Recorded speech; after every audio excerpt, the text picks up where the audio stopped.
السلام علیکم ویورز، میرے چینل ایمان ایکسپلوریشن میں خوش آمدید۔ امید ہے کہ آپ خیریت سے ہوں گے۔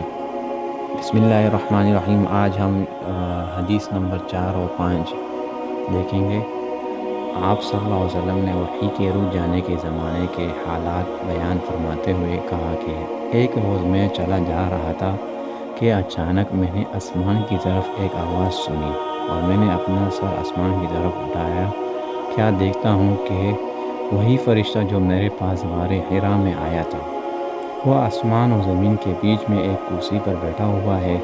میں اس سے ڈر گیا اور گھر آنے پر میں نے پھر کمبل اوڑھنے کی خواہش ظاہر کی۔ اس وقت اللہ پاک کی طرف سے یہ آیات نازل ہوئی: اے لحاف اوڑھ کر لیٹنے والے، اٹھ کھڑا ہو اور لوگوں کو عذاب الہی سے ڈرا، اور اپنے رب کی بڑائی بیان کر، اور اپنے کپڑوں کو پاک صاف رکھ اور گندگی سے دور رہ۔ اس کے بعد وحی تیزی کے ساتھ بے در پہ آنے لگی۔ اس حدیث کو یحییٰ بن بکیر کے علاوہ لیث بن سعد سے عبداللہ بن یوسف اور ابو صالح نے بھی روایت کیا ہے۔ بخاری شریف کی حدیث نمبر 5 یہ ہے کہ ابن عباس رضی اللہ عنہ سے کلام الہی لا تحرک کی تفسیر کے سلسلے میں سنا کہ رسول اللہ صلی اللہ علیہ وسلم نزول قرآن کے وقت بہت سختی محسوس فرمایا کرتے تھے، اور اس کی علامتوں میں سے ایک یہ تھی کہ یاد کرنے کے لیے آپ اپنے ہونٹوں کو ہلاتے تھے۔ ابن عباس رضی اللہ عنہ نے کہا، میں اپنے ہونٹ ہلاتا ہوں جس طرح آپ ہلاتے تھے۔ سعید کہتے ہیں، میں بھی اپنے ہونٹ ہلاتا ہوں جس طرح ابن عباس رضی اللہ عنہما کو میں نے ہلاتے دیکھا۔ پھر انہوں نے اپنے ہونٹ ہلائے۔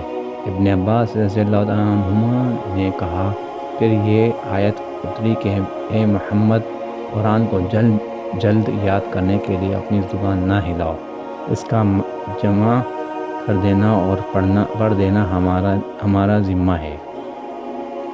حضرت ابن عباس رضی اللہ عنہما کہتے ہیں، یعنی قرآن آپ صلی اللہ علیہ وسلم کے دل میں جما دینا اور پڑھا دینا ہمارے ذمہ ہے۔